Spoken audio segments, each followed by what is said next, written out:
Assalamualaikum warahmatullahi wabarakatuh. Perkenalkan, nama saya Dea Amandariantari, NPM 049 dari kelas A219. Di sini saya membuat video ini untuk memenuhi tugas PPKN SD 2. Baik, di sini saya akan menjelaskan mengenai kasus Laut Cina Selatan, peran WHO dalam mengatasi pandemi corona dan isu PKI di Indonesia.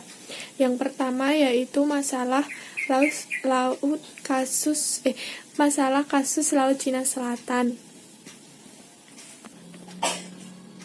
Ada 6 wilayah yang tumpang tindih di Laut Cina Selatan, yaitu Cina sendiri, Taiwan, Filipina, Vietnam, Malaysia, dan Brunei, menggunakan versi sejarah yang berbeda-beda untuk mendukung pernyataan kedaulatan mereka. Cina mengklaim bagian terbesar mempertahankan haknya atas hampir 90% Laut Cina Selatan, menduduki semua kepulauan Paracel dan 9 terumbu karang di Spratly, termasuk Fiery Cross Reef dan Johnson South Reef. Cina mendasarkan klaimnya pada apa yang disebut 9 garis putus-putus yang membentang hampir 2000 km dari daratan Cina hingga beberapa ratusan kilometer dari Filipina, Malaysia, dan Vietnam. Sementara garis itu baru pertama kali muncul di peta resmi tahun 1948. Cina menyatakan bahwa itu adalah konfirmasi hak Cina, bukan penciptaan klaim baru, memperdebatkan kedaulatan berdasarkan penemuan dan penggunaan historis. Dengan sejarah bersama mereka, klaim luas Taiwan atas wilayah tersebut mencerminkan klaim Cina.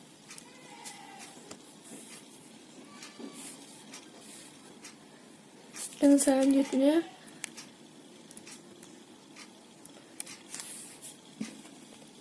penggunaan historis juga dilakukan untuk mendukung argumen teritorial baik Vietnam dan Filipina, dengan keduanya menempati jumlah fitur seperti terumbu karang atau pulau-pulau yang sebagian besar tidak berpenghuni di Laut Cina Selatan. Di antara upaya yang lebih efektif, penduduk Filipina menunjukkan kapal angkut zaman Perang Dunia II yang tenggelam di sekitar Second Thomas Shoal pada akhir 1990-an. Malaysia dan Brunei berargumen bahwa wilayah yang mereka klaim termasuk dalam zona ekonomi eksklusif atau ZEE mereka, sebagaimana didefinisikan oleh Konvensi PBB tentang Hukum Laut atau UNCLOS.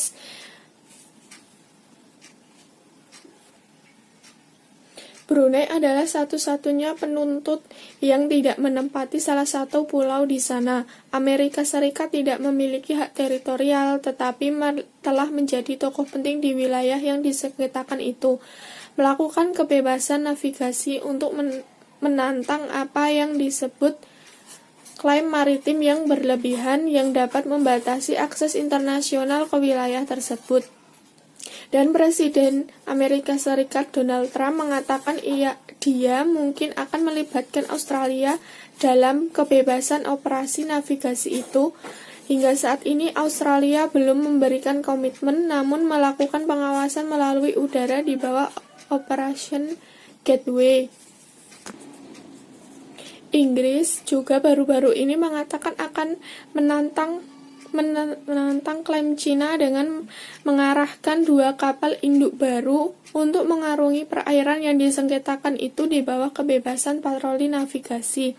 Sebelumnya ada sejumlah pulau, batu, dan terumbu karang di sana, tetapi dengan Cina menjalankan program pembangunannya di sana, batu atau karang telah berubah menjadi sebuah pulau. Beberapa pulau buatan sekarang menjadi rumah infrastruktur yang signifikan, termasuk fasilitas pelabuhan dan lapangan terbang.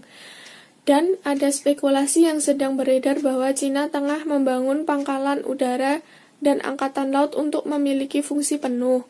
Namun selain itu ada juga sekitar 11 miliar barel minyak dan gas alam 190 triliun kaki kubik yang belum dieksploitasi di laut. ini adalah faktor-faktor yang mungkin mendasari sikap bersaing semua penuntut. Filipina menentang klaim Cina atas sebagian besar Laut Cina Selatan dan membawa kasusnya ke arbiters internasional di bawah UNCLOS pada tahun 2016 menenangkan kasus ini. Pengadilan Internasional di Den Haag memutuskan Cina untuk tidak memiliki dasar hukum untuk mengklaim hak bersejarah atau Laut Cina Selatan, dan bahwa itu telah melanggar hak kedaulatan Filipina. Cina yang tidak ikut serta dalam proses pengadilan itu menyebut putusan itu tidak berdasar dan bersikeras bahwa Cina tidak berikat oleh putusan itu. Cina lebih mengatakan bahwa perselisihan ini harus diselesaikan melalui negosiasi bilateral. Tetapi jauh sebelum arbiters internasional di Den Haag itu, pertemuan kecil lainnya di kawasan ini telah berlangsung, kebanyakan oleh Cina dan Vietnam. Pada tahun 1974, Cina dan Vietnam bentrok di Kepulauan Paracel dan menyebabkan korban jiwa dari kedua belah pihak, dan pada tahun 1988, pasukan Cina dan Vietnam bentrok di Johnson Reef. Baru-baru ini pengarahan pengebor minyak Cina ke ZEE Vietnam pada tahun 2014 telah memicu krisis besar dalam hubungan Cina-Vietnam. Dan pada tahun 2019, Cina dan Filipina berada dalam pertentangan yang berkepanjangan di Scarborough Shoal. Operasi kebebasan navigasi Amerika Serikat ketika Angkatan Laut Amerika Serikat berlayar dalam jarak 12 mil laut dari fitur yang disengketakan untuk menentang apa yang disebut klaim maritim berlebihan Cina, juga memicu kontroversi. Cina mengatakan operasi itu melanggar hukum internasional dan hukum Cina dan merusak kedaulatan dan keamanan Cina. Laut Cina Selatan adalah lengan barat Samudra Pasifik di sekitar Asia Tenggara, mengalir ke selatan Cina, timur dan selatan Vietnam, barat Filipina, dan utara Pulau Kalimantan. Batas-batasnya adalah pantai timur Semenanjung Melayu, batas selatannya Teluk Thailand, dan di sebelah utara Selat Taiwan.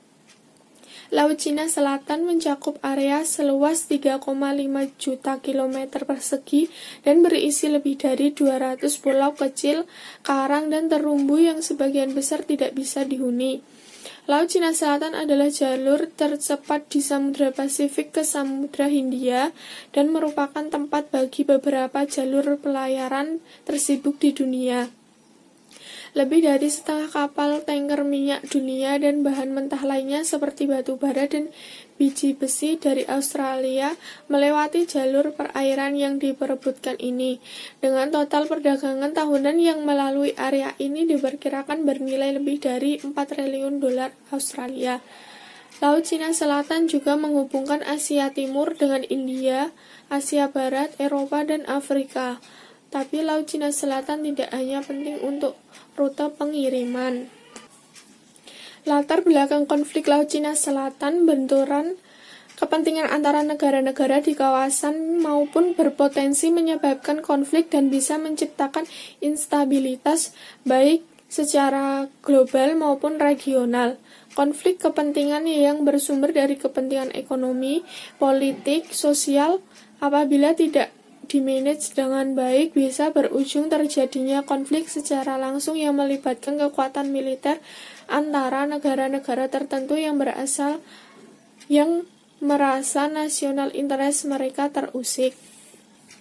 Demikian halnya dengan perkembangan konflik di klaim wilayah teritori di Laut Cina Selatan yang melibatkan 6 negara, 4 negara anggota ASEAN, Malaysia, Filipina, Vietnam, dan Brunei, dengan Cina dan Taiwan. Menurut argumennya masing-masing bahwa sebagai wilayah Laut Cina Selatan dan wilayah kedaulatannya bagi Indonesia meskipun tidak termasuk claimant states tapi ada bagian dari Pulau Natuna apabila Cina memaksakan klaim teritori akan masuk ke Cina.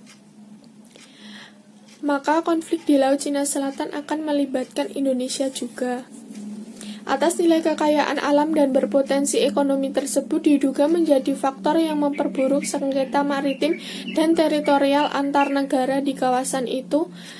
Persaingan klaim kedaulatan teritorial atas pulau-pulau dan perairan di Laut Cina Selatan telah menjadi sumber ketegangan dan saling curiga yang berlangsung sejak lama.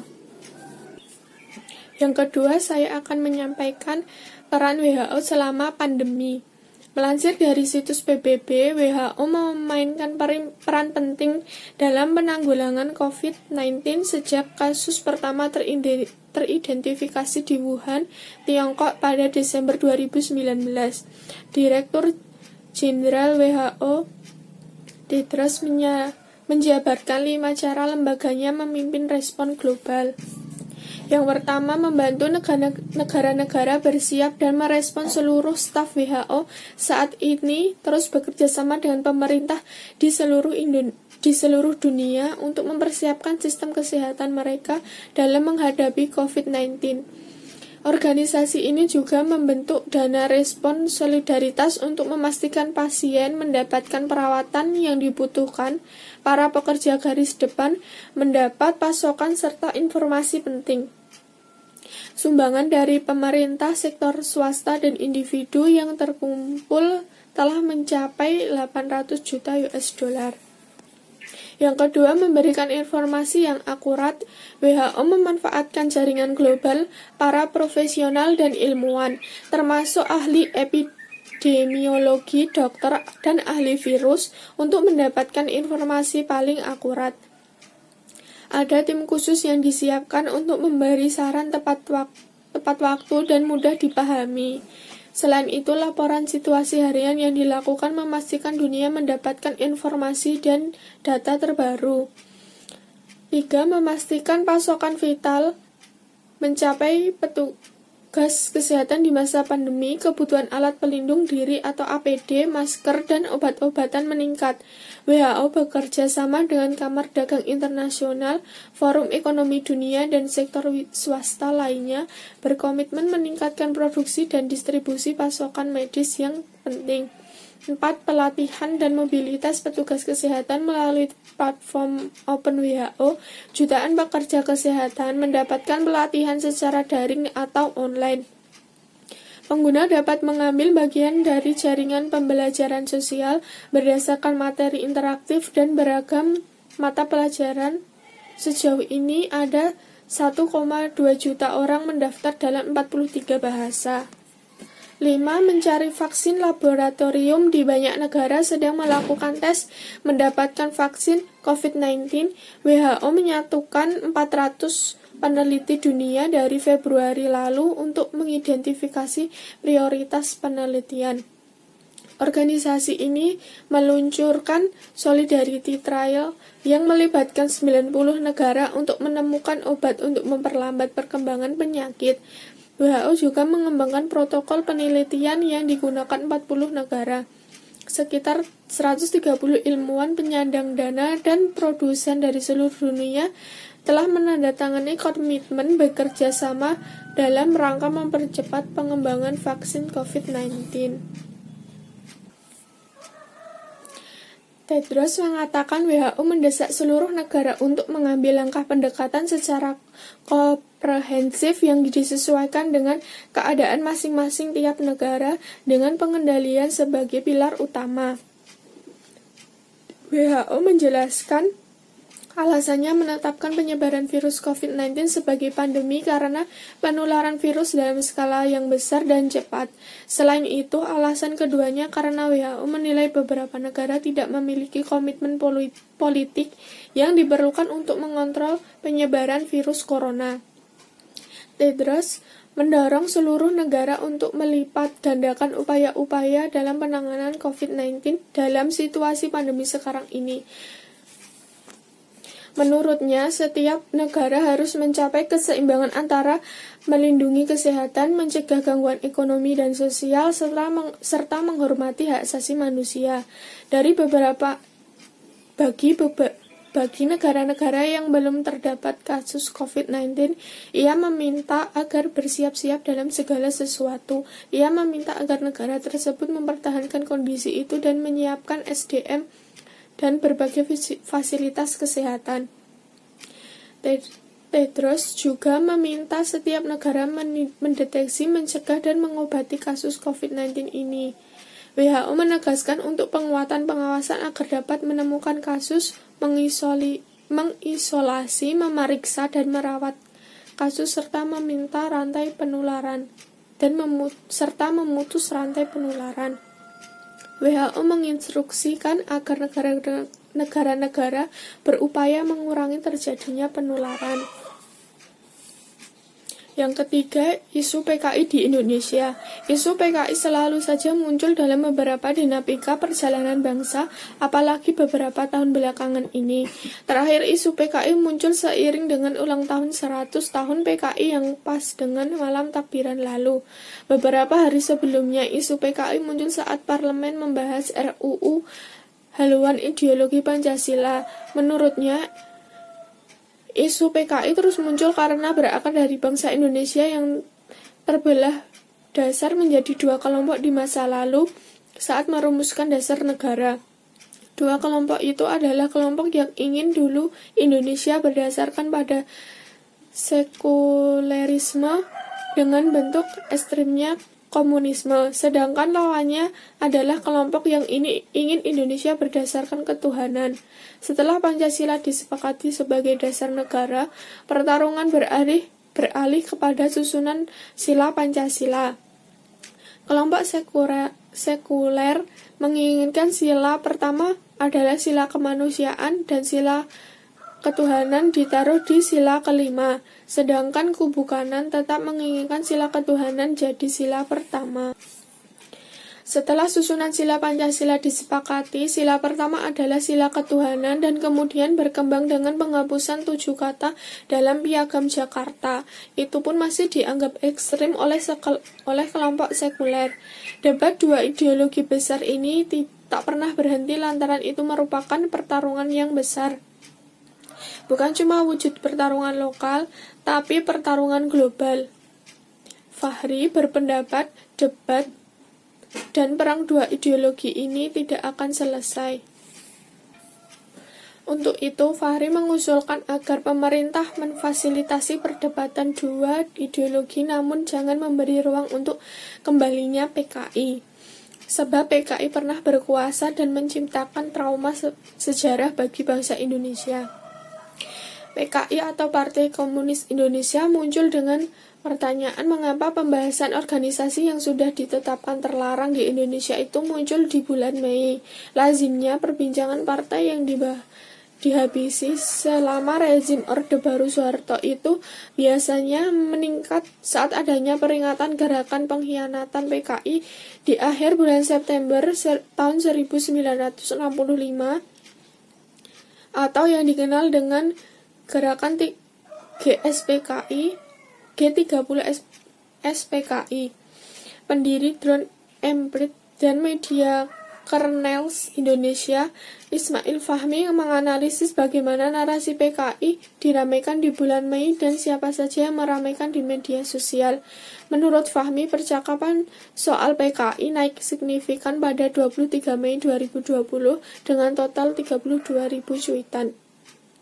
Dan beberapa top narasi yang dimainkan, Fahmi menyimpulkan isu PKI bisa meningkat pada bulan Mei karena ada narasi bahwa 23 Mei 2020 adalah 100 tahun hari jadi PKI dan peringatan akan ada rapat akbar anak PKI di Menteng, Jakarta untuk membahas ulang tahun PKI lengkap dengan lagu-lagu genjer-genjer khas PKI. Fahmi mengakui bahwa pemberitaan di media online tentang hari kebangkitan PKI tidak banyak muncul. Beberapa artikel soal PKI ramai dibahas di blog, sementara sisanya Topik PKI di media online lebih banyak membahas soal hoaks surat Majelis Ulama Indonesia yang anti terhadap rapid test corona dan modus PKI.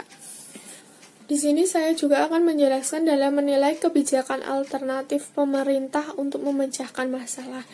Yang pertama, Mahfud MD menegaskan pemerintah tak akan setengah hati dalam menjaga kedaulatan negara, namun penegasan tersebut belum maksimal dan tidak terrealisasi.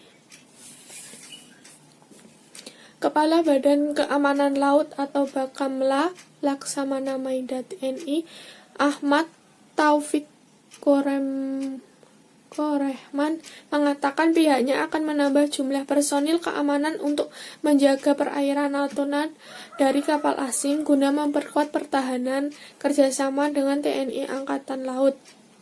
Hal tersebut dinilai malah lebih efektif. Rencana pemerintah mempercepat pangkalan militer di wilayah Natuna, Kepulauan Riau adalah kebijakan terburu-buru atau tidak tepat. Seharusnya pemerintah berfokus memperkuat kerjasama regional di penghimpunan negara-negara Asia Tenggara atau ASEAN dari klaim tak berdasar negara manapun. Hanya dengan cara itu kita bisa menjaga zona ekonomi eksklusif dan kekayaan laut di sana. Yang kedua, menilai narasi dan kebijakan pemerintah dalam menangani pandemi virus corona atau COVID-19 kerap berubah-ubah. Hal tersebut mengakibatkan masyarakat bingung, padahal pemerintah sudah mau menerapkan tatanan new normal di masyarakat. Yang ketiga, masyarakat diharapkan untuk cerdas dan terpengaruh politisi isu PKI yang diduga disebarkan oleh oknum-oknum yang tidak bertanggung jawab guna menciptakan ketidakpercayaan kepada pemerintah. Padahal tidak hanya masyarakat yang mengikuti perkembangan isu PKI, masyarakat sebaiknya tidak terprovokasi dengan adanya isu PKI dan menolak tegas PKI.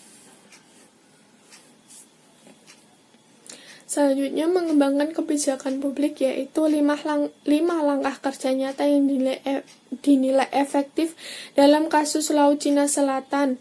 Meskipun Amerika Serikat tidak memiliki hak teritorial, namun negara tersebut dapat membatasi akses internasional ke wilayah Laut Cina Selatan. Melibatkan Australia dalam kebebasan operasi navigasi dengan cara melakukan pengawasan melalui udara di bawah. Inggris mengerahkan 2 kapal induk baru untuk mengarungi perairan yang disengketakan Laut Cina Selatan di bawah kebebasan patroli navigasi. Memanfaatkan fasilitas pulau buatan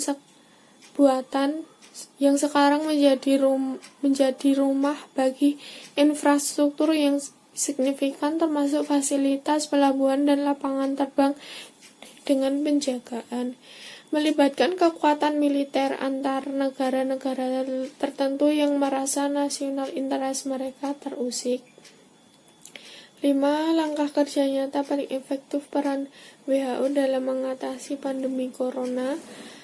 Membantu negara-negara mempersiapkan sistem kesehatan dalam penanganan COVID-19, memastikan pasien mendapatkan perawatan yang dibutuhkan, para pekerja garis depan mendapat pemasokan serta informasi penting mengenai penanganan COVID-19. Memanfaatkan jaringan global dengan para profesional dan ilmuwan termasuk ahli epidemiologi, dokter, dan ahli virus untuk mendapatkan informasi paling akurat dalam kasus COVID-19. Meningkatkan produksi dan distribusi pasokan medis untuk para pasien dan tenaga medis yang bertugas dan merawat. Ilmuwan, penyandang dana, dan produsen dari seluruh dunia telah berkomitmen bekerja sama dalam rangka mempercepat pengembangan vaksin COVID-19. 5 langkah kerja nyata yang dinilai efektif dalam isu PKI di Indonesia.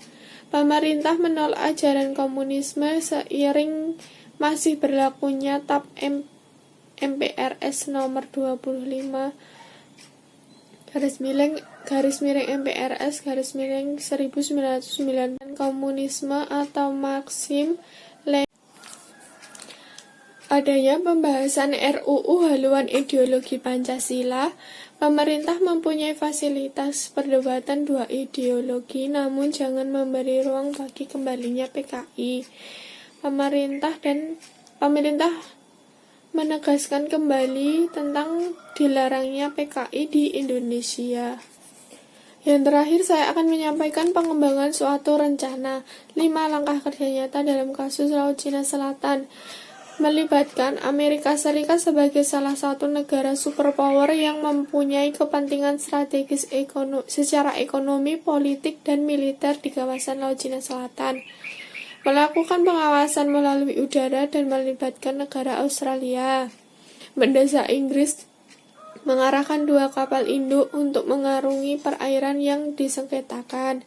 Memanfaatkan fasilitas pelabuhan dan lapangan terbang dengan penjagaan dan melakukan pengawasan di daerah sekitar Laut Cina Selatan. Mengutamakan hukum internasional yang berlaku. 5 langkah kerja nyata peran WHO dalam mengatasi pandemi corona. Terus melakukan sistem kesehatan pada penanganan COVID-19. Menerapkan protokol kesehatan dengan selalu mencuci tangan, menggunakan masker, dan menghindari kerumunan. Segera mengembalikan kebiasaan dan adaptasi baru, upaya menyelamatkan perekonomian. Meningkatkan produksi dan distribusi pasokan medis. Menambah dan meningkatkan kapasitas pemeriksaan seperti rapid test untuk masyarakat. 5 langkah kerja nyata isu PKI di Indonesia. Berlandaskan pada Pancasila dan berpegang teguh pada ideologi negara. Meningkatkan keamanan dan ketertiban untuk masyarakat Indonesia.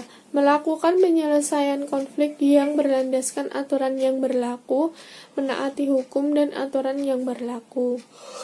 Sekian pembahasan kali ini. Bila ada kurang dan lebihnya saya mohon maaf. Terima kasih. Wassalamualaikum warahmatullahi wabarakatuh.